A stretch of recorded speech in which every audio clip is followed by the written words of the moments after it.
everyone.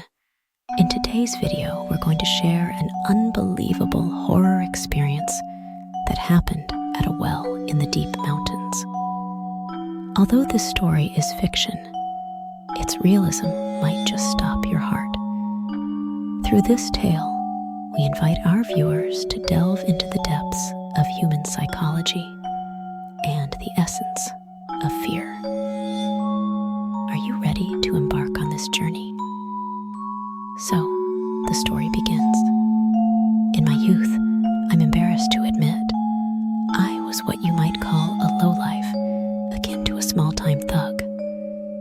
Without a stable job, I survived day to day by taking on tasks from seniors and acquaintances, clinging to others like a parasite rather than leading my own misdeeds.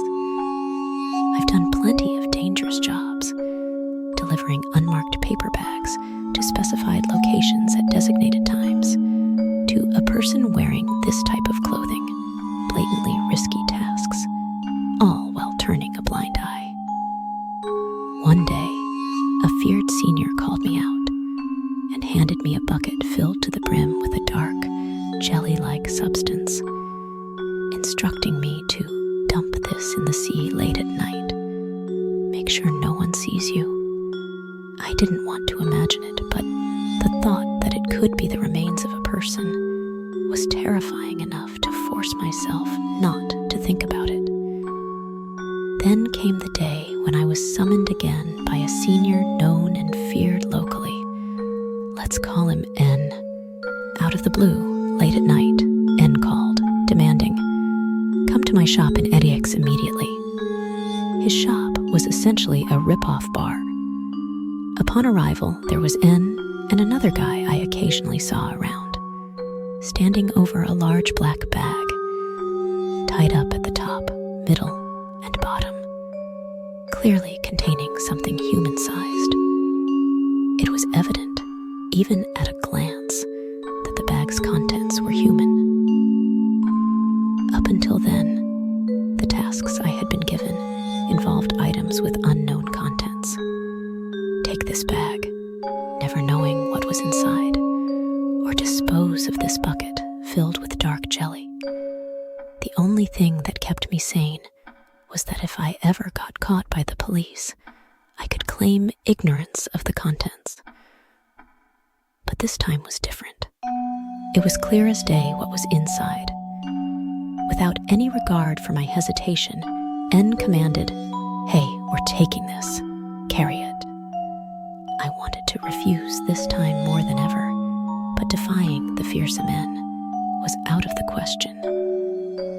Moreover, having seen the situation, I couldn't imagine leaving unscathed. As instructed by N along with his accomplice, we loaded the bag, person, into the trunk of a car and set off to the mountains. On the way, every passing police car had me praying desperately not to get caught. I figured that to any observant officer, my nervous demeanor would be a dead giveaway. Thankfully, the car's heavily tinted rear windows kept us hidden from outside view. After driving for about 2 hours into uninhabited mountain areas, we finally saw a light in the distance. Another car parked ahead. N declared, "This is it. Time to unload." As we got out, someone emerged from the other vehicle. N greeted them with, "Thank you for your hard work," indicating the newcomer was someone of higher rank, perhaps N's own boss. "Who's this guy?" the boss inquired, nodding in my direction. N explained, "We were short on hands. This guy's a regular. He can be trusted to keep quiet." Then, as we went to unload the bag, cries for help suddenly emerged from within.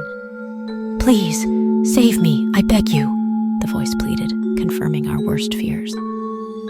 N ordered his associate to shut him up, which he did by striking the bag repeatedly with a metal bat, the cries soon turning into muffled groans. As we carried the bag, its occupant bag began to violently struggle, forcing us to drop it. The person inside managed to tear through the bag, locking eyes with me and pleading through tears, "Please help me." Ann's associate quickly subdued the man with more bat strikes, silencing him. Shaken, we continued on, eventually reaching a large well deep in the forest. The boss simply said, "All right, put it in." Lifting the bag between us, we dropped it into the well, where it landed with a splash. What I saw next was beyond belief.